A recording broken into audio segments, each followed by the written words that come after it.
Hello everyone, welcome to EduStudy. Friends, এই ভিডিওত আমি বজাৰ ভাৰসাম্য যেতিয়া মুক্ত প্ৰৱেশ আৰু মুক্ত প্ৰস্থান থাকে তেনে অৱস্থাত আলোচনা কৰিম আৰু মুক্ত প্ৰৱেশ আৰু মুক্ত প্ৰস্থানৰ অৱস্থাত বজাৰ ভাৰসাম্য যেটো আমি পাৰ্ট 4 লৈ আহিছো ইয়াৰ আগত আমি কি কৰিলো ইয়াৰ তিনটা পাৰ্ট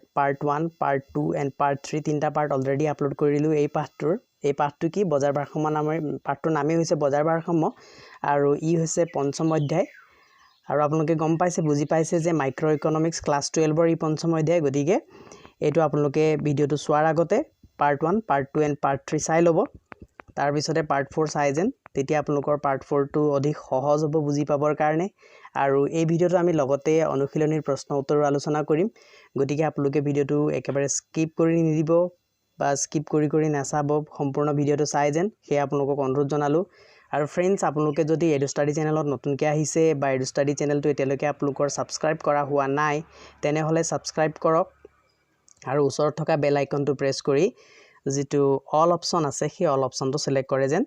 সো ফ্ৰেন্ডস দেৰি নকৰাকৈ আমাৰ পাঠটো আৰম্ভ কৰো সো বজাৰত মুক্ত প্ৰৱেশ আৰু প্ৰস্থান থকা অৱস্থাত বজাৰ ভাৰসাম্য কিদৰে সম্পন্ন হয় সেইটো আলোচনা কৰিম ইয়াত আপোনালোকে এইখিনি অংশৰ পৰা এটাই কথা মনত ৰাখিব লাগিব এই অংশটো ইয়াত কৈছে কি বজাৰৰ সকলো প্ৰতিষ্ঠানে সদৃশ এই কথা মনত ৰাখিব লাগিব যে সকলো প্ৰতিষ্ঠানকে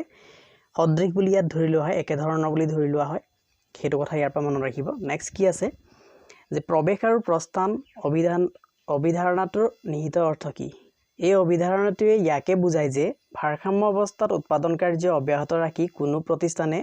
অস্বাভাৱিক লাভ অৰ্জন বা লোকচান বহন নকৰে যে ভাৰসাম্য অৱস্থাত উৎপাদন কাৰ্য যদি অব্যাহত ৰাখে তেনে অৱস্থাত কিন্তু কোনো প্ৰতিষ্ঠানে অস্বাভাৱিক লাভ অৰ্জন নকৰিব বা তেওঁলোকে লোকচানো বহন নকৰিব অন্য কথাত ভাৰসাম্য দাম প্ৰতিষ্ঠানবোৰৰ সৰ্বনিম্ন গড় উৎপাদন ব্যয় এভাৰেজ কষ্টৰ সমান হয় অৰ্থাৎ ভাৰসাম্য দাম কিমান হ'ব লাগিব ভাৰসাম্য দামটো প্ৰতিষ্ঠানবোৰৰ যেটো সৰ্বনিম্ন গড় উৎপাদন ব্যয় আছিল সেই গড় উৎপাদন ব্যয় তাৰ সমান হ'ব লাগিব অৰ্থাৎ এসিৰ মিনিমাম পইণ্টত থাকিব লাগিব এই বিষয়ে আমি এসিৰ মিনিমাম পইণ্টত কেনেকৈ থাকে কি থাকে সেইখিনি আমি ইয়াৰ আগৰ যি অধ্যায় আছিল যেটো উৎপাদন ব্যয় নামৰ যেটো পাঠ আছিল সম্ভৱ হেতু 3 নম্বৰ পাঠ আছিল তাত ধুনিয়াকৈ আলোচনা কৰা আছে সেই ভিডিও কিটা আপোনালোকে চাব আৰু গুটেই ভিডিওৰ লিংক কিটা আপোনালোকে ডেসক্ৰিপচনত পাই যাব ডেসক্ৰিপচনত ভিডিও লিংক বিলাক চাব আৰু চাই লৈহে আপোনালোকে ক্লিক কৰি যেটো লাগে আপোনালোকৰ পাৰ্ট সেই পাৰ্টত ক্লিক কৰি গুচি যাব সেই ভিডিওটো আপোনালোকে পাই যাব আৰু তাত ভালকৈ বুজি লৈ আকৌ পুনৰ উভতি আহি এই ভিডিওটো চাব তেতিয়া বেছি বুজি পাবলৈ সহজ হ'ব আৰু আশা কৰো হে আপোনালোকে কৰিব আৰু কমেন্ট সেকশনত যদি লিংক আপোনালোকে ডেসক্ৰিপচনত উলিয়াব পৰা নাই কমেন্ট সেকশনত চাব কমেন্টটো আপোনালোকে গুটেইখিনি লিংক পাব গুটেই ভিডিওৰ লিংক ইয়াত পাই যাব আৰু যদি আপোনালোকে ইংলিশ গ্ৰামাৰৰ যদি কিবা সমস্যা পাই আছে তাৰো মই লিংক তলত দিম ইংলিশ গ্ৰামাৰৰ আমাৰ চেনেলতে আলোচনা কৰা হয় গতিকে সেইখিনি আপোনালোকে তাত চাব ইংলিশ গ্ৰামাৰৰ ধুনিয়াকৈ হায়াৰ সেকেন্ডাৰী ফাইনেল এক্সামত অহা বা মেট্ৰিক এক্সামত অহা গুটেইখিনি কোৱেশ্চন তাত দিয়া আছে যথেষ্ট সহজ ৰুল যথেষ্ট সহজ পদ্ধতি তাত অৱলম্বন কৰা হৈছে গতিকে সেই ভিডিও কিটা আপোনালোকে চাই যেন হে অনুৰোধ জনালো এতিয়া আহিছো পাঠলৈ কিয় এটো হয় জানিবলৈ ধৰা প্ৰচলিত বজাৰ দামত অৰ্থাৎ এটো কোৱেশ্চন এটা ইয়াত হৈ যাব পাৰে কোৱেশ্চন আছে নে নাই মই নাজানো এতিয়ালৈকে মই কোৱেশ্চন সেকশনলৈ যোৱা নাই কিন্তু কোৱেশ্চন এটা হৈ যোৱা চান্স আছে বাহিৰ যথেষ্ট কোৱেশ্চন ইয়াৰ পাঠৰ ভিতৰৰ পৰা দিয়ে অনুশীলনৰ পৰা কোৱেশ্চন যত কমে দিয়ে গতিকে পাঠৰ ভিতৰৰ পৰা কোৱেশ্চন দিব পাৰে যে কিয় মুক্ত প্ৰৱেশ আৰু প্ৰস্থান থকা অৱস্থাত কিয় ভাৰসাম্য দাম প্ৰতিষ্ঠানবোৰৰ সৰ্বনিম্ন গড় ব্যয় সমান হয় সেই কথাটো সেই কোৱেশ্চনটো হ'ব পাৰে কোৱেশ্চনটো আপোনালোকে লিখি লওক যে খন্তেক ভিডিওটো অলপ ষ্টপ কৰি কোৱেশ্চনটো লিখি লওক যে কোনো এটা পূৰ্ণ প্ৰতিযোগিতামূলক ব্যৱসায় প্ৰতিষ্ঠানত বা বজাৰ ব্যৱস্থাত ব্যৱসায় প্ৰতিষ্ঠান বুলাতকে বজাৰ ব্যৱস্থাত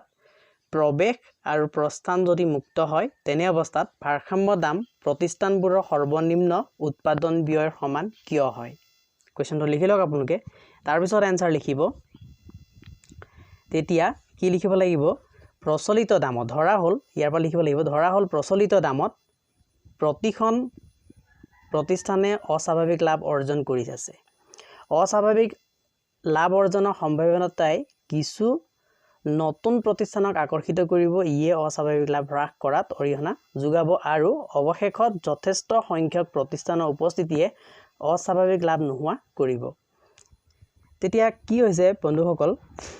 আৰু এটা কথা কৈছো এই অৱস্থাত এইটো কৈ লৈছো সম্পূৰ্ণ আৰু মই উদাহৰণ এটা ধুনিয়াকৈ দিওঁ তেতিয়া আপোনালোকে এইটো বুজি পাব ধুনিয়াকৈ এই অৱস্থাত বজাৰত থকা সকলো প্ৰতিষ্ঠানে স্বাভাৱিক লাভ অৰ্জন কৰি থকা বাবে আন কোনো প্ৰতিষ্ঠানে প্ৰৱেশ কৰিবলৈ উৎসাহিত নহব এতিয়া কথা হল কি যে ইয়াত অস্বাভাৱিক লাভটো কিদৰে অৰ্জন হৈ আছে অস্বাভাৱিক লাভটো বজাৰৰ ব্যৱস্থাৰ পৰা কিদৰে নাইকিয়া হৈ যায় সেইটো ক'বলৈ হলে আমি এটা উদাহৰণ ধৰি ললো যে লকডাউনৰ সময়ত আপোনালোকে দেখিছিলে যে যেতিয়া লকডাউন অলপ শিথিল হৈ গৈছিলে সেই অৱস্থাতে গাঁৱৰ কেইজনমান উদ্যমী মানুহবিলাকে কি কৰিছিলে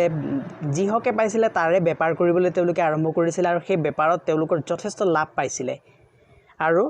ক্ৰমান্বয়ে এইটো যেটো লকডাউন প্ৰক্ৰিয়া আছিল লকডাউন প্ৰক্ৰিয়াটো ক্ৰমান্বয়ে কি হৈ আছে শিথিল হৈ গৈ আছে হিমানে ব্যৱসায় প্ৰতিষ্ঠানৰ সংখ্যাটো ব্যৱসায় কৰা মানুহবিলাকৰ সংখ্যাটো ক্ৰমান্বয়ে বাঢ়ি গৈ আছে তেতিয়া কি হৈছে যিসকলে আগতে অস্বাভাৱিক লাভ মানে যথেষ্ট লাভ পাইছিলে তেওঁলোকে সেই লাভবিলাক লাহে লাহে কমি এতিয়া তেওঁলোকে স্বাভাৱিক লাভ যেটো লাভ তেওঁলোকে কৰিলে তেওঁলোকে ব্যৱসায়টো কৰি থাকিব পাৰিব সেই তেনে ধৰণৰ লাভটোহে এতিয়া তেওঁলোকে পাইছেগে এই উদাহৰণটো মনত ৰাখিব তেতিয়া কি হৈছে কথাটো যে ধৰি ললো ব্যৱসায় প্ৰতিষ্ঠানৰ সংখ্যা দুটা আছে এ বি আছে আৰু ইহঁত দুটাই কি কৰি আছে অস্বাভাৱিক লাভ অৰ্জন কৰি আছে তেতিয়া সেইটো দেখি আৰু বহুতো ইয়াত কি আছে কাৰণ বজাৰ ব্যৱস্থাটো মুক্ত প্ৰৱেশ আছে যিকোনো ব্যৱসায় প্ৰতিষ্ঠানে ইয়াত প্ৰৱেশ কৰিব পাৰে যিকোনো গ্ৰাহকে ইয়াত প্ৰৱেশ কৰিব পাৰে এই ব্যৱসায়টোত বা এই পূৰ্ণ প্ৰতিযোগিতামূলক বজাৰটোত কাৰো বাধা নাই গতিকে ইয়াত সি ডি ই এফ জি এতে বহুত ব্যৱসায় প্ৰতিষ্ঠান আছে তেওঁলোকে এওঁলোকৰ অস্বাভাৱিক লাভ দেখি এই অস্বাভাৱিক লাভটো পাবৰ কাৰণে ইয়াত ব্যৱসায়ত তেওঁলোকে যোগদান ধৰিব গতিকে সেই যোগদান তেওঁলোকে যেতিয়া তাত কৰিব তেতিয়া কি হ'ব এওঁলোকে যেটো অস্বাভাৱিক লাভ পাই আছে অৰ্থাৎ তেওঁলোকৰ সামগ্ৰীসমূহ বিক্ৰী কৰিবৰ কাৰণে প্ৰথমে প্ৰতিষ্ঠানৰ সংখ্যা দুটা আছিল এতিয়া প্ৰতিষ্ঠানৰ সংখ্যা আৰু 3টা বা 4টা বাঢ়িলে তেতিয়া প্ৰতিষ্ঠানৰ সংখ্যা যথেষ্ট হ'ল তেতিয়া এই যদি কোনো এটা সামগ্ৰীৰ দামটো বেছিকৈ কৈ আছে তেওঁ লাভটো বেছিকৈ ৰাখি যদি তেওঁ বিক্ৰী কৰিব বিচাৰিছে তেতিয়া গ্ৰাহক সকলো ইয়াত কি হয় তেওঁলোকে দামৰ প্ৰতি সজাগ হয় আৰু তেওঁলোকৰো মুক্ত প্ৰৱেশ আছে গতিকে তেওঁলোকে কি কৰিব এই ব্যৱসায় প্ৰতিষ্ঠানলৈ নগৈ বেলেগ এখন প্ৰতিষ্ঠানলৈ গুচি যাব তেতিয়া এৰ যেটো লাভ পাই আছিল সেই লাভটো কমি যাব আৰু বি এ বা সি এ বা ডি এ সেই একে সামগ্ৰীখিনি সেই ব্যৱসায় সেই গ্ৰাহকজনক কি কৰিব লাগিব কম দামতে দিব লাগিব তেতিয়া অস্বাভাৱিক লাভটো লাহে লাহে নাইকিয়া হৈ স্বাভাৱিক লাভলৈ পৰিৱৰ্তন হ'ব আশা কৰিছো সকলোৱে বুজি পাইছে উদাহৰণটো তাৰ পিছত এতিয়া কথা হ'ল কি একেদৰে প্ৰচলিত দামত যদি প্ৰতিষ্ঠানবোৰে যদি স্বাভাৱিক লাভতকৈ কম লাভ উপাৰ্জন কৰে স্বাভাৱিক লাভতকৈ যদি কমি যায় লাভটো তেতিয়া বা লোকচান বহন কৰে তেন্তে কিছুমান প্ৰতিষ্ঠানে প্ৰস্থান কৰিব তেতিয়া তেওঁলোকে ব্যৱসায় এৰি দিব ব্যৱসায় এৰি বেলেগ কাম কৰিব ইয়ে লাভৰ পৰিমাণ বৃদ্ধি কৰাত অৰিহণা যোগাব তেতিয়া অৱশিষ্ট প্ৰতিষ্ঠান কেইখন যিখন থাকি যাব তেওঁলোকে অৱশেষত তেওঁলোকে স্বাভাৱিক লাভ পাব এনে অৱস্থাত স্বাভাৱিক লাভ অৰ্জন কৰি থকা বাবে কোনো প্ৰতিষ্ঠানে প্ৰস্থান কৰিব নিবিচাৰিব গতিকে প্ৰৱেশ আৰু প্ৰস্থান মুক্ত হলে প্ৰচলিত বজাৰ দামত প্ৰত্যেক প্ৰতিষ্ঠানে সদায় স্বাভাৱিক লাভ উপাৰ্জন কৰিব এইখিনি হ'ব মই যেটো কোৱেশ্চন কৈছিলো তাৰ এনসাৰ এটো আপোনালোকে এডখৰলৈকে লিখিব পাৰিব ইয়াৰ কাৰণে কোনো চিত্ৰ অংকাৰ প্ৰয়োজন নাই আশা কৰো সকলোৱে বুজি পাইছে তাৰ পিছত কি হ'ব আগৰ অধ্যায়টোৰ পৰা মনত পেলোৱা যে যেতিয়ালৈকে দাম সৰ্বনিম্ন গড় ব্যয়তকৈ বেছি হৈ থাকে তেতিয়ালৈকে প্ৰতিষ্ঠানে অস্বাভাৱিক লাভ অৰ্জন কৰি থাকে আৰু সৰ্বনিম্ন গড় ব্যয়তকৈ কম দামত স্বাভাৱিক লাভতকৈ কম লাভ অৰ্জন কৰে এই আমি আগত পাইছো গতিকে মই এই বিষয়ে এতিয়া ইয়াত বৰ্ণনা নকৰো আগৰ ভিডিও আপোনালোকে চাই ল'ব সেই সৰ্বনিম্ন গড় ব্যয়তকৈ অধিক দামত নতুন প্ৰতিষ্ঠানে প্ৰৱেশ কৰে আৰু সৰ্বনিম্ন গড় ব্যয়তকৈ কম দামত বজাৰত থকা প্ৰতিষ্ঠানৰ কিছুমানে প্ৰস্থান কৰিবলৈ আৰম্ভ কৰিব এই কথাটো মনত ৰাখিব লাগিব সৰ্বনিম্ন গড় ব্যয়ৰ লগত মুক্ত প্ৰৱেশ আৰু মুক্ত প্ৰস্থানৰ সম্পৰ্ক কি কোৱেশ্চন হৈ যাব কোৱেশ্চন লিখি ল'ব আপোনালোকে যে সৰ্বনিম্ন গড় ব্যয়ৰ লগত পূৰ্ণ প্ৰতিযোগিতামূলক বজাৰ ব্যৱস্থাৰ মুক্ত প্ৰৱেশ আৰু মুক্ত প্ৰস্থানৰ সম্পৰ্ক কি কোৱেশ্চন তেনেকৈ হ'ব তেতিয়া আনসাৰ লিখিব যে সৰ্বনিম্ন গড় ব্যয়তকৈ অধিক দামত নতুন প্ৰতিষ্ঠানে প্ৰৱেশ কৰে আৰু সৰ্বনিম্ন ব্যয়তকৈ কম দামত বজাৰত নতুন প্ৰতিষ্ঠান কিছুমানে প্ৰস্থান কৰে প্ৰস্থান কৰিবলৈ আৰম্ভ কৰে এই অংশটো আপোনালোকৰ এনসাৰ হ'ব আৰু এনসাৰখিনি লিখিবৰ কাৰণে আপোনালোকে নিজৰ কিতাপত পেন্সিলৰ সহায়ত এনেকৈ চিন মাৰি যাব পাৰিব আৰু তাৰ কাৰণে আপোনালোকে কিতাপখন মেলি ল'ব লাগিব লগতে ভিডিওটো চোৱাৰ লগে লগে প্ৰতিষ্ঠানৰ সৰ্বনিম্ন গড় ব্যয়ৰ দাম গড় ব্যয়ৰ সমান দামত প্ৰত্যেক প্ৰতিষ্ঠানে স্বাভাৱিক লাভ অৰ্জন কৰে যাৰ বাবে কোনো নতুন প্ৰতিষ্ঠান বজাৰত প্ৰৱেশ কৰিবলৈ আকৰ্ষিত নহয় আকৌ অৱশিষ্ট প্ৰতিষ্ঠানবোৰে বজাৰ ত্যাগ নকৰে কিয়নো এই অৱস্থাত উৎপাদন কৰি সেইবোৰে লোকচান ভৰিবলগীয়া হোৱা নাই সেইভাবে এই দাম বজাৰত প্ৰচলিত হয় সো আশা কৰো এয়া বুজি পাইছে ইয়াত ইমান বৰ্ণনা কৰিব লগা নাই হেতু কাৰণে বৰ্ণনা মই কৰি থকা নাই এতিয়া এই কথাটো আমি মনত ৰাখিব লাগিব গতিকে প্ৰতিষ্ঠানৰ মুক্ত প্ৰৱেশ আৰু প্ৰস্থানে ইয়াকে বুজায় যে বজাৰ দামত সদায় সৰ্বনিম্ন গড় ব্যয় দামৰ সমান হয় তেতিয়া বজাৰ দামটো এটো মনত ৰাখিব লাগিব এটো সূত্ৰৰ নিচিনাকে হয় যে দাম সমান সৰ্বনিম্ন গড় ব্যয় P = minimum AC সো ওপৰৰ আলোচনাৰ পৰা ইয়াকে বুজা গল যে ভাৰসাম্য দাম প্ৰতিষ্ঠানৰ সৰ্বনিম্ন গড় ব্যয়ৰ সমান ভাৰসাম্য অৱস্থাত সেই দামত বজাৰ চাহিদা যোগানৰ পৰিমাণৰ এনে ধৰণে নিৰ্ধাৰণ কৰে যাতে দুইটা সমান হয় অৰ্থাৎ ভাৰসাম্য দামত কি হ'ব লাগিব বজাৰ যোগান আৰু বজাৰ চাহিদাও সমান হ'ব লাগিব ৰৈখিকভাৱে ইয়াক চিত্ৰ 5.5 ত দেখুৱা হৈছে য'ত ই বিন্দুত বজাৰ ভাৰসাম্য অৱস্থা প্ৰাপ্ত হৈছে ই বিন্দুত DD চাহিদা ৰেখাই P0 = minimum AC ৰেখাক এনেভাৱে সেট কৰিছে যাতে বজাৰ দাম P0 আৰু মুঠ চাহিদা আৰু যোগান Q0 সমান হয় তেতিয়া P0 = minimum AC প্ৰত্যেক প্ৰতিষ্ঠানে একে পৰিমাণৰ উৎপাদন যেনে Q0F যোগান ধৰে সেই কাৰণে বজাৰত ভাৰসাম্য প্ৰতিষ্ঠান P0 দামত Q0 পৰিমাণ যোগান ধৰিবলৈ আৱশ্যকীয় প্ৰতিষ্ঠানৰ সংখ্যা সমান হয় য'ত সেই দামত প্ৰতিখন প্ৰতিষ্ঠানে আকৌ Q0F পৰিমাণৰ যোগান ধৰে আমি যদি ভাৰসাম্য প্ৰতিষ্ঠানৰ সংখ্যা N0 ৰ দ্বাৰা বুজাও তেনেহলে N0 = এইটো মনত ৰাখিব সূত্ৰটো N0 = কি হ'ব Q0 by কি হ'ব Q0F হ'ব এইটো আমাক যেতিয়া কোৱেশ্চনত দিয়া থাকিব সেইটো আমি মনত ৰাখিব লাগিব এইটো হৈছে কি Q0 মানে কি কৈছে ইয়াত আমাক কৈছে যে ভাৰসাম্য পৰিমাণ এইটো হৈছে ভাৰসাম্য পৰিমাণ যেটো P0 দামত যোগান ধৰা হয় আৰু Q0F মানে কি কৈছে সেইটো হৈছে ব্যৱসায় প্ৰতিষ্ঠানে ধৰা যোগানৰ পৰিমাণ এইটো হৈছে যোগানৰ পৰিমাণ ব্যৱসায় প্ৰতিষ্ঠান বিলাকে যিবিলাক যোগান ধৰিছে আৰু এইটো হৈছে ভাৰসাম্য পৰিমাণৰ যোগান এটো ইয়াত আমাৰ N ৰ সংখ্যা প্ৰতিষ্ঠানৰ সংখ্যা উলিয়াবলৈ দিব পাৰে ব্যৱসায় প্ৰতিষ্ঠান কেটা আছে হেতু উলিওৱা বুলি কোৱেশ্চন কৰিব পাৰে কোৱেশ্চন আছে তেনেকুৱা আমি সেই কোৱেশ্চনখিনি সলভ কৰিম পিছত কিন্তু ফুটৰটো আগত মনত ৰাখি ল'ব লাগিব আৰু এয়া হৈছে চিত্ৰটো আমি এতিয়া যিখিনি পঢ়ি আহিলো যে ইয়াত কি হৈছে এই মিনিমাম AC ৰেখা এটো এনেকে সমান্তৰাল হ'ব x অক্ষৰ লগত এটো x অক্ষ ইয়াৰ লগত সমান্তৰাল হ'ব আৰু এতিয়া এই মিনিমাম AC টো কি হৈছে P ৰ সমানকে আঁকিব লাগিব আমি আগতে কিটো আঁকি ললো তাৰ পিছত আমাৰ চাহিদা ৰেখা যেটো আছে চাহিদা ৰেখা এটো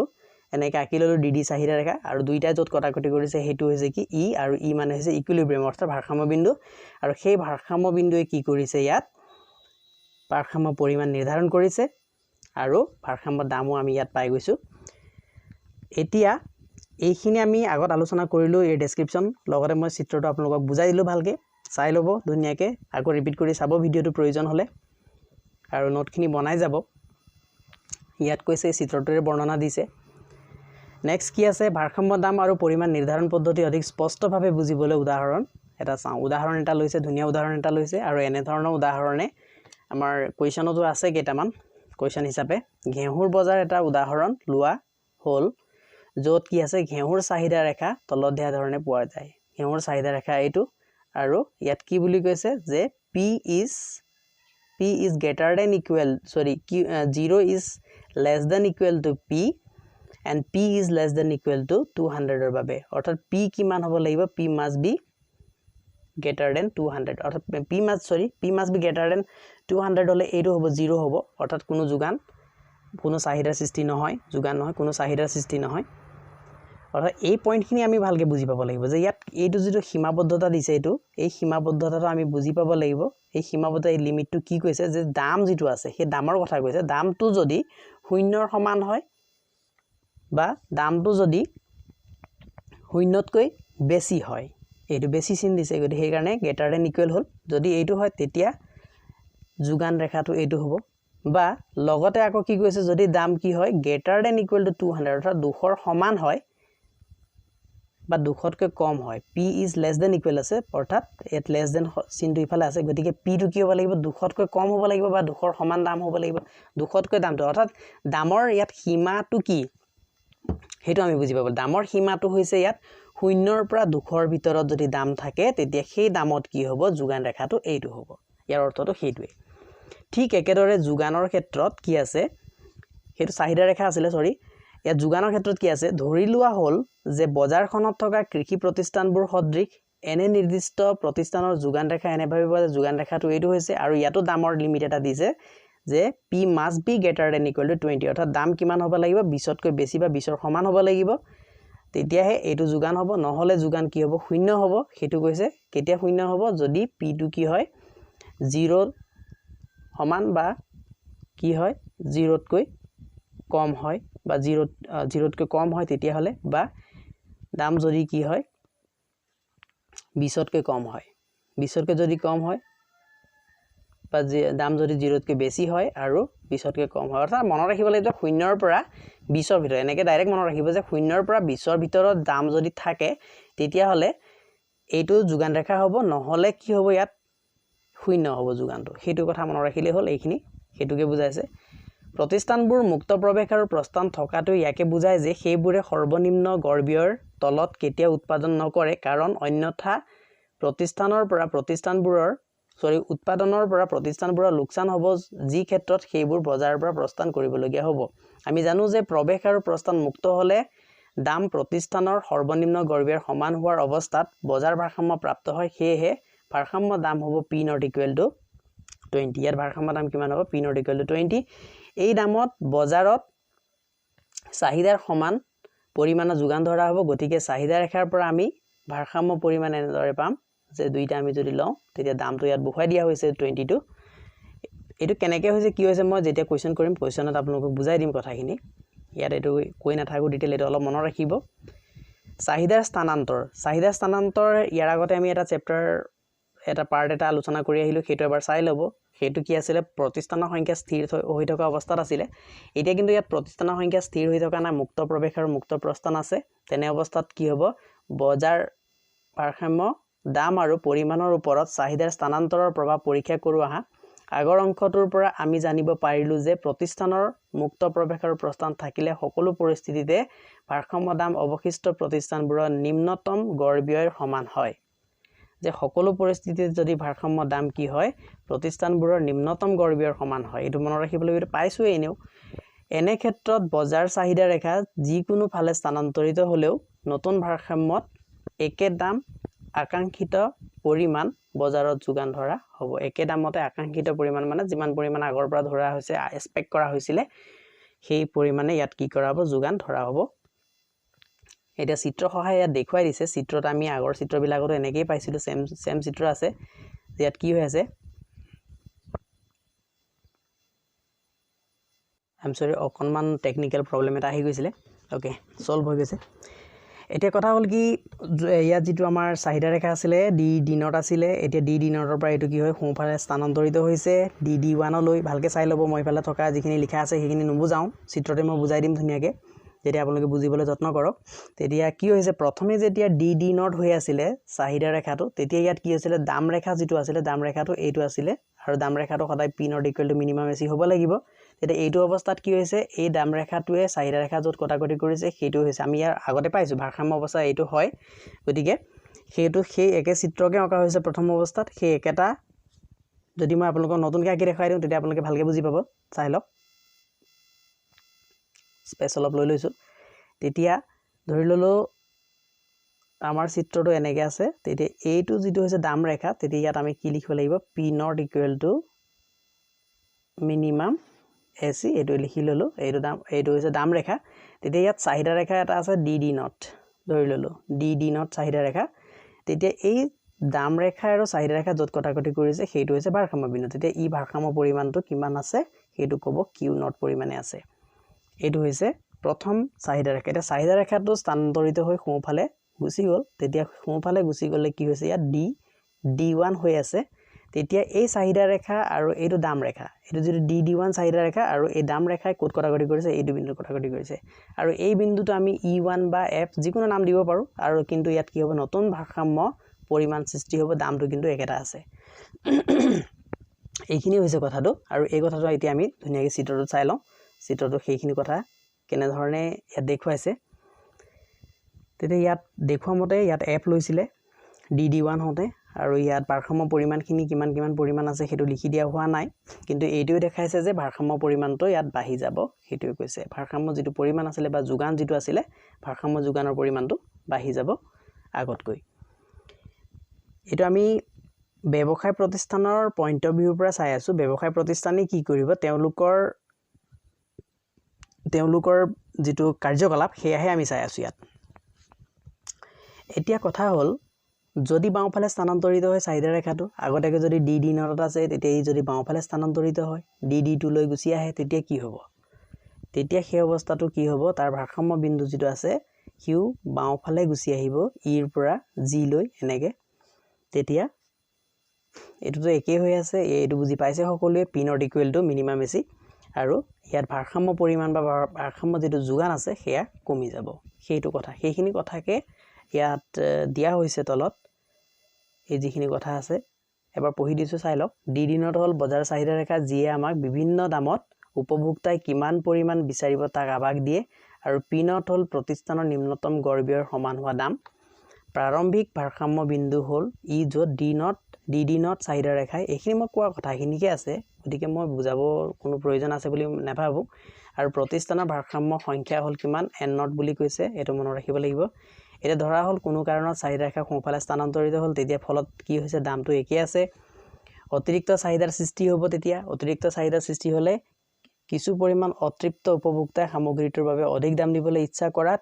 ফলত দাম বাঢ়িবলৈ ধৰিব ইয়ে অস্বাভাৱিক লাভ অৰ্জনৰ সম্ভাৱনা সৃষ্টি কৰে এই কথাটোৰ কাৰণে মই এইডোখৰ আনিছিলো যে যেতিয়া চাহিদা ৰেখা সোঁফালে স্থানান্তৰিত হয় তেতিয়া কি হ'ব বজাৰত অস্বাভাৱিক লাভে দেখা দিব সেই কথাটো মনত ৰাখিব শৰ্ট কোৱেশ্চন হ'ব যে বজাৰত মুক্ত প্ৰৱেশ আৰু প্ৰস্থান থকা অৱস্থাত যদি বজাৰ চাহিদা ৰেখা সোঁফালে স্থানান্তৰিত হয় তেনেহলে কি হ'ব তেতিয়া আমি ক'ব লাগিব তেনেহলে বজাৰত অস্বাভাৱিক লাভ অৰ্জনৰ সম্ভাৱনা থাকিব আৰু লগতে কি হ'ব অতিৰিক্ত চাহিদাৰ সৃষ্টি হ'ব এই দুটা কনসিকুৱেন্সেস অৰ্থাৎ দুটা ফলাফলটো লিখিব লাগিব তাত ফলাফল দুটাই আছে তেনে কৈছে জিএৰ বৃদ্ধি কৰা হেতুকে নতুন প্ৰতিষ্ঠান কিছুমানে বজাৰলৈ আকৰ্ষিত হ'ব এনে ধৰণৰ নতুন প্ৰতিষ্ঠানৰ প্ৰৱেশ অৱশেষত অস্বাভাৱিক লাভ নোহোৱা কৰিব কিন্তু পিছত সেই অস্বাভাৱিক লাভ নাথাকিব পাৰে কাৰণ নতুন প্ৰতিষ্ঠান তাত সোমাই যাব তেওঁলোকে সেই লাভখিনি তেওঁলোকৰ মাজত বিতৰণ হ'ব তাৰ ফলস্বৰূপে অস্বাভাৱিক লাভ নাইকিয়া হৈ স্বাভাৱিক লাভলৈ পৰিণত হৈ যাব এতিয়া একেই দামতে যোগানৰ পৰিমাণ আগতকৈ অধিক হ'ব দামটো একেই থাকিব কিন্তু যোগানৰ পৰিমাণ বাঢ়ি যাব খণ্ড এ ৰ পৰা আমি এটো দেখিলো এইখিনি কথা আৰু খণ্ড বি ৰ পৰা আমি কৈছে যে নতুন ভাৰসাম্য অৱস্থাত কি হৈছে এইখিনি কথা ইয়াত কৈ দিছে সো ইয়াত নতুন প্ৰতিষ্ঠানৰ প্ৰৱেশৰ ফলত ইয়াত আপোনালোকে এই অৱস্থাত ভাৰসাম্য অৱস্থা কি হয় এটো কৈছে P নট আৰু Q1 এনেকে কৈছে এটো বুজি পাইছে সম্ভৱতঃ যে P নট Q1 মানে কি হ'ব লাগিছিল ইয়াত এটো প্ৰিন্টিংত থাকি গৈছে সম্ভৱতঃ মোৰ হিচাপত মই যেটো কৈছিল এটো Q নট হ'ব লাগে তেতিয়া এটো Q1 হ'ব তেতিয়া এটো স্থানান্তৰিত হোৱাৰ অৱস্থাত এটো P নট আৰু Q1 বুলি কৈছে ইয়াৰ পৰা কৈছে এটো হেতু চাই লব হেতু আপোনালোকে বুজি পাই যাব তেতিয়া তাৰ পিছৰ কথাখিনি হল কি নতুন প্ৰতিষ্ঠানৰ প্ৰৱেশৰ ফলত প্ৰতিষ্ঠানৰ নতুন ভাৰসাম্য সংখ্যা N1 কি হ'ব N নটতকৈ বেছি হ'ব N1 হ'ব বাঢ়ি যাব প্ৰতিষ্ঠানৰ সংখ্যা কাৰণ মুক্ত প্ৰৱেশ আৰু মুক্ত প্ৰস্থান আছে ইয়াত একেদৰে DD2 লৈ চাহিদা ৰেখা বাওঁফালে হোৱাৰ স্থানান্তৰৰ বাবে P নট দাম অতিৰিক্ত যোগানৰ সৃষ্টি হ'ব P নট দামত কিন্তু অতিৰিক্ত যোগান সৃষ্টি হ'ব চাহিদাটো কমি আহিব এই অতিৰিক্ত যোগানৰ প্ৰতি সঁহাৰি জনাই P নট দামত আকাংক্ষিত পৰিমাণৰ বিক্ৰী কৰিব নোৱাৰা কিছু প্ৰতিষ্ঠানে দাম হ্ৰাস কৰিবলৈ ইচ্ছা কৰিব দাম কমিবলৈ ধৰাৰ ফলত অৱশিষ্ট কিছুমান প্ৰতিষ্ঠানে প্ৰস্থান কৰিব দাম কমি গলে প্ৰস্থান কৰিব দাম আকৌ কি হ'ব P নট হ'ব সেই কাৰণে নতুন ভাৰসাম্য অৱস্থাত আগতকৈ কম পৰিমাণৰ যোগান ধৰা হ'ব যিখিনি সেই দামত হ্ৰাস পোৱা চাহিদাৰ সমান হয় ইয়াকে খণ্ডবিধ দেখুৱা হৈছে DD নটৰ পৰা কি হৈছে DD2 লৈ স্থানান্তৰিত হোৱাৰ ফলত দাম P নটত অপৰিৱৰ্তনীয় হৈ থকা পিছতো চাহিদা আৰু যোগানৰ পৰিমাণ Q2 লৈ হ্ৰাস হয় ইয়াত অৱশিষ্ট কিছুমান প্ৰতিষ্ঠানৰ প্ৰস্থানৰ বাবে প্ৰতিষ্ঠানৰ ভাৰসাম্য সংখ্যা N2 হয় যেটো N নটতকৈ কম হয় গতিকে চাহিদা সোঁফালে অৰ্থাৎ বাওঁফালে স্থানান্তৰিত হলে মানে সোঁফালে বা বাওঁফালে যিফালে স্থানান্তৰিত হ'লে ভাৰসাম্য পৰিমাণ আৰু প্ৰতিষ্ঠানৰ সংখ্যা বৃদ্ধি বা হ্ৰাস হয় যদিও ভাৰসাম্য দাম অপৰিৱৰ্তনীয় হৈ থাকিব। এইটো মনত ৰাখিব লাগিব। এটা মোষ্ট ইম্পৰ্টেণ্ট কুৱেশ্যন হ'ব ইয়াৰ পৰা যে চাহিদা ৰেখাৰ স্থানান্তৰৰ ফল কি হ'ব। বজাৰত যদি মুক্ত প্ৰৱেশ আৰু মুক্ত প্ৰস্থান থাকে তেতিয়াহ'লে চাহিদা ৰেখাৰ স্থানান্তৰৰ প্ৰভাৱ লিখা। তেতিয়া লিখিব লাগিব যদি বজাৰত মুক্ত প্ৰৱেশ আৰু মুক্ত প্ৰস্থান থাকে তেতিয়াহ'লে চাহিদা ৰেখাৰ স্থানান্তৰৰ প্ৰভাৱ এয়াই হ'ব যে ভাৰসাম্য পৰিমাণ আৰু প্ৰতিষ্ঠানৰ সংখ্যা বৃদ্ধি হ'ব পাৰে বা হ্ৰাস হ'ব পাৰে কিন্তু ভাৰসাম্য দাম অপৰিৱৰ্তনীয় হৈ থাকিব। সেয়া হৈছে তাৰ প্ৰভাৱ বা তাৰ ফলাফল। যি ধৰণে কুৱেশ্যন কৰা হয় তেনেধৰণে আমি এনসাৰ দিব লাগিব। ইয়াত আমি লক্ষ্য কৰা উচিত যে প্ৰতিষ্ঠানৰ সংখ্যা স্থিৰ হৈ থকাৰ তুলনাত মুক্ত প্ৰৱেশ আৰু প্ৰস্থান থাকিলে পৰিমাণৰ ওপৰত চাহিদা স্থানান্তৰৰ প্ৰভাৱ অধিক হয় কিন্তু নিৰ্দিষ্ট সংখ্যক প্ৰতিষ্ঠানৰ নিচিনাকৈ ইয়াতো ভাৰসাম্য দামৰ ওপৰত কোনো প্ৰভাৱ নাথাকে। এই কথাখিনি ইয়াৰ কনক্লুজন হিচাপে দেখুওৱা হৈছে। গতিকে এইখিনি ভালকৈ মনত ৰাখিব। আশা কৰিছোঁ সকলোৱে বুজি পাইছে। আৰু অকণমান মই চিত্ৰটো আকৌ এবাৰ ভালকৈ বুজাই দিব বিচাৰিছোঁ আপোনালোকক যিসকলে ভালদৰে এইটো বুজি পোৱা নাই। যদি মই একেটা চিত্ৰত লৈ লওঁ আপোনালোকে ভালদৰে বুজি পাব। ইয়াত দুটা চিত্ৰ ডাবল চিত্ৰ কৰা হৈছে, সেইটো কিতাপৰ মতে হৈছে। এতিয়া মই মোৰ মতে কৰিছোঁ। গতিকে মোৰ মতে যেতিয়া কৰোঁ আপোনালোকে ভালকৈ চাই লওক। আপোনালোকে কোনটো বুজি পাইছে কমেণ্টত লিখিব। মই কৰাটো বুজি পাইছে নে কিতাপৰটো ভালকৈ বুজি পাইছে, কোনটো ভাল হৈছে সেইটো ক'ব। মোৰ কোনো আপত্তি নাই, আপোনালোকে খোলাখুলিকৈ কমেণ্ট কৰিব পাৰিব। এতিয়া এইটো হৈছে কি? এইটো হৈছে P not equal to minimum AC. এইটো আমি এনেকৈ আগলৈকে আঁকি ল'ব লাগিব। আৰু তাৰপিছত কথা হৈছে আমি এটা চাহিদা ৰেখা, অৰিজিনেল চাহিদা ৰেখা যিটো ডি নট, এইটো প্ৰথম অৱস্থাত আছে। তাই ইয়াত কোনো স্থানান্তৰ হোৱা নাছিলে। ইয়াত ভাৰসাম্য বিন্দু কি আছিলে? ই আছিলে আৰু ভাৰসাম্য পৰিমাণ কি হৈ আছে? কিউ নট হৈ আছে। এইখিনি আমি মনত ৰাখিলোঁ। এতিয়া ধৰি ল'লোঁ চাহিদা ৰেখাটো স্থানান্তৰিত হৈ সোঁফালে গ'ল। সোঁফালে যোৱাৰ লগে লগে ই মিনিমাম যিটো এচি ৰেখা বা পি নট ৰেখা আছে তাক কটাকটি ক'ত কৰিছে? এফ বিন্দুত কটাকটি কৰিছে। আৰু ইয়াত হৈছে D1 হৈছে ইয়াৰ নতুন চাহিদা ৰেখা। আৰু সেই নতুন চাহিদা ৰেখাই কি কৰিছে? নতুন চাহিদাৰ সৃষ্টি কৰিছে। নতুন চাহিদা হৈছে ইয়াত কি? আমি ধৰি ল'লোঁ এইটো হৈছে Q1। তেতিয়া আমি দেখিলোঁ যে আগৰ চাহিদাতকৈ এতিয়া চাহিদাটো বাঢ়িছে, অৰ্থাৎ সোঁফালে স্থানান্তৰিত হ'ল। সোঁফালে স্থানান্তৰিত হোৱাৰ ফলস্বৰূপে কি হৈছে? চাহিদা বৃদ্ধি পাইছে, অৰ্থাৎ অতিৰিক্ত চাহিদাৰ সৃষ্টি হৈছে। অতিৰিক্ত চাহিদাৰ সৃষ্টি হোৱা মানে বজাৰত যিহেতু মুক্ত প্ৰৱেশ আছে বা মুক্ত প্ৰস্থান আছে তাৰ ফলস্বৰূপে কি হ'ব? বেছিকৈ ব্যৱসায় প্ৰতিষ্ঠানে বজাৰৰ প্ৰতি আকৰ্ষিত হ'ব আৰু নতুনকৈ প্ৰৱেশ ঘটিব বজাৰলৈ। ব্যৱসায় প্ৰতিষ্ঠানৰ প্ৰৱেশ ঘটিব, যাৰ ফলস্বৰূপে তেওঁলোকৰ যিটো অস্বাভাৱিক লাভ আছিলে সেই অস্বাভাৱিক লাভটো কমি গৈ স্বাভাৱিক লাভলৈ পৰিণত হ'ব। আৰু ভাৰসাম্য পৰিমাণটো এইটোৱে হ'ব Q1 নতুন ভাৰসাম্য পৰিমাণ। আৰু ভাৰসাম্য দাম কিন্তু কোনো পৰিৱৰ্তন নহয়, সেইটো পি নটতে থাকি যাব। সেইটো সোঁফালে স্থানান্তৰিত হোৱাৰ প্ৰভাৱ আছিলে। একেটা চিত্ৰতে যদি আমি বাওঁফালে স্থানান্তৰিত হোৱাৰ কথা কওঁ তেতিয়া ডি নট চাহিদা ৰেখা আছিলে। সেই ডি নট চাহিদা ৰেখাটো বাওঁফালে স্থানান্তৰিত হৈ কি হ'ল? এতিয়া আমি ধৰি ল'লোঁ D2। আপোনালোকে এই চিত্ৰটো ধুনীয়াকৈ আঁকি ল'ব। মই যেনেকৈ আঁকি আছোঁ, বহী কলম হাতত লৈছে সম্ভৱ, আঁকি লওক। খন্তেক ভিডিঅ'টো পজ কৰি দিব।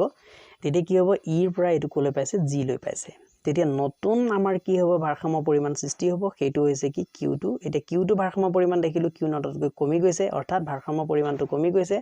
অৰ্থাৎ চাহিদা কমি গৈছে। ভাৰসাম্য পৰিমাণ মানে ইয়াত কি হৈছে? চাহিদাটো কমি গৈছে। চাহিদা কমি গৈছে কিন্তু যোগানৰ পৰিমাণটো একে আছে। যোগানৰ পৰিমাণটো কমি যোৱা নাই, যোগানৰ পৰিমাণ একে আছে। গতিকে সেই যোগানত যিখিনি যোগান আছিলে চাহিদাটো কমি গৈছে। চাহিদা কমি যোৱাৰ ফলত ইয়াত দামটো কি কৰিব লাগিব? কমাই দিব লাগিব। দামটো কমাই দিলেহে অতিৰিক্ত যি যোগানৰ সৃষ্টি হৈছে সেই অতিৰিক্ত যোগানখিনি কমি যাব। অৰ্থাৎ ইয়াত কি হ'ব? অতিৰিক্ত যোগানৰ সৃষ্টি হ'ব। চাহিদা ৰেখাটো যদি বাওঁফালে স্থানান্তৰিত হয় তেতিয়া তাৰ ফল কি হ'ব? যে অতিৰিক্ত যোগানৰ সৃষ্টি হ'ব, যাৰ ফলস্বৰূপে বজাৰত দাম কমি আহিব। দাম কমি অহাৰ ফলত বজাৰত ইতিমধ্যে যিসকল ব্যৱসায় প্ৰতিষ্ঠান আছিলে তেওঁলোকৰ কিছুমানে ইয়াৰ পৰা প্ৰস্থান কৰিব। প্ৰস্থান কৰাৰ ফলত তেওঁলোকে যেতিয়া প্ৰস্থান কৰিব তেতিয়া যোগানো কি হ'ব? যোগানো চাহিদাৰ সমান অৱস্থালৈ আহিব। যোগান আৰু চাহিদা যেতিয়া সমান হৈ যাব তেতিয়া সেই লোকচান যিটো ভৰি আছিলে বাকী ব্যৱসায় প্ৰতিষ্ঠানে তেওঁলোকৰ লোকচানটো নাইকিয়া হৈ স্বাভাৱিক লাভলৈ পৰিণত হ'ব, কিন্তু দামটো একে হৈ থাকিব। আশা কৰোঁ এইটো আপোনালোকে বুজি পাইছে। চ' বন্ধুসকল, এয়া মই নিজৰ মতে ক'লোঁ। আগৰ কি আছিলে সেইখিনি কিতাপৰ মতে আছিলে। এতিয়া ইয়াৰ পিছত কি আছে আমি চাওঁ প্ৰয়োগ আছে এপ্লিকেশন আমি এইখিনি কোড প্ৰয়োগ কৰিব পাৰো পূৰ্ণ প্ৰতিযোগিতামূলক বজাৰৰ যিখিনি আমাৰ যোগান চাহিদা যেটো বিশ্লেষণ আছিল সেই বিশ্লেষণটো কেনে ধৰণে আমি কি কৰিব পাৰো ইয়াৰ প্ৰয়োগ কৰিব পাৰো এইখিনি কথা আমি ইয়াত চাম এতিয়া তাৰ কাৰণে আমি দুটা ফলন ল'ব লাগিব এটা যোগান ফলন এটা চাহিদা ফলন এনে ধৰণে লোৱা হৈছে আৰু এইখিনি প্ৰয়োগটো যদি মই অংকখিনি কৰি দিও অনুশীলন থকা অংকখিনি যদি কৰি দিও সেই অংকখিনি কৰিলে আপোনালোকে বেছি ভালদৰে বুজি পাব আৰু এতিয়া ভিডিওটো যথেষ্ট দীঘল হৈ আহিছে প্ৰায় 30 মিনিটৰ ভিডিও হ'বলৈ গৈ আছে আৰু যদি মই অংকখিনি কৰিবলৈ যাওঁ তেতিয়া প্ৰায় 40 বা 50 মিনিট বা 1 ঘণ্টাৰো হৈ যাব পাৰে ভিডিওটো গতিকে সেইখিনি মই এতিয়া সব নকৰো বুলি ভাবিছো ইয়াৰ কাৰণে মই অতি শীঘ্ৰে আজি বা কালি ভিতৰতে পাৰ্ট 5 আনিম পাৰ্ট 5ত গুটে কোৱেশ্চন আনসাৰখিনি যিখিনি আমি কৰিবলৈ থাকি গৈছে আৰু যিখিনি অংক আছে মেইনলি সেই অংকখিনি মই তাত কৰিম আপোনালোকে সেই ভিডিওটো চাব পাৰ্ট 5 টো আৰু এতিয়া সেইখিনি সম্পূৰ্ণ কৰিব নোৱাৰা কাৰণে সকলোৰ পৰা মই ক্ষমা বিচাৰিছো আৰু আশা কৰিছো আপোনালোকে ভিডিওটো চাই ভাল পাইছে যদি ভাল পাইছে লাইক আৰু শেয়াৰ কৰিবলৈ নাপাহৰিব কাৰণ আপোনালোকৰ লাইক আৰু শেয়াৰে মোক যথেষ্ট অনুপ্ৰেৰণা যোগায় মই দেখিছো ভিডিও ইমান কষ্ট কৰি বনাই আছো আপোনালোকে যদি শেয়াৰ নকৰে আপোনালোকে যদি লাইক নকৰে তেতিয়া ভিডিও বনোৱাৰ কোনো অৰ্থই নাথাকিলে আৰু ভিডিওটো ভিউজ বিলাকো হিমান নাহে কাৰণ ইকনমিক্সৰ মই ভিডিওখিনি বনাই আছো মই কেৱল ভিউজ পাবৰ কাৰণে নহয় মই ভাবিছো যে মই ভিউজটো হিমান নাপাওঁই কাৰণ বহুত কম মানুহে কি কৰে ইকনমিক্স লয় আৰু কম মানুহে অসমত ইকনমিক্স বিলাক পঢ়ে হেতু কাৰণে ভিউজ বিলাক কমিয়ে থাকে ইনেও কিন্তু কমি থকা সত্ত্বেও মই এটো কাৰণে বনাইছো যে কিছুমান মোৰ সাবস্ক্ৰাইবাৰ আছে তেওঁলোকে যথেষ্ট মোৰ ওপৰত ভৰসা কৰি আছে তেওঁলোকৰ কাৰণে বনাইছো গতিকে আশা কৰো আপোনালোকে শেয়াৰ কৰি ভিউজ বিলাক অলপ বাঢ়িবলৈ চেষ্টা কৰে যেন আৰু হেকত ভিডিওটো চাবৰ বাবে ধন্যবাদ